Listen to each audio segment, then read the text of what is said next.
Tanong NMAX version 2. Ano lagay natin? Pia original at saka itong Senlo X1. Ayun. Mounting ng ano niya. Ilaw. Tapos na dual contact. Naglagay din tayo. Ayun siya.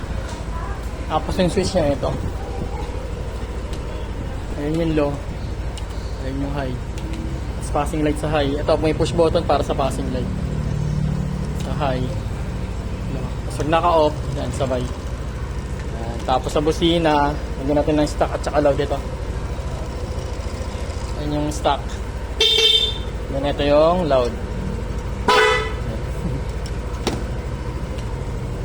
Ayun yung switch niya. Try switch. And then push button sa passing light. Nature niya. Dual contact kaya. Ayan yung low. Puti. Ayun yan. Dilaw. Ayan. Ayan lang. Dito sa Angeles, Pampanga. Home service tayo. Ayun lang. Thank you.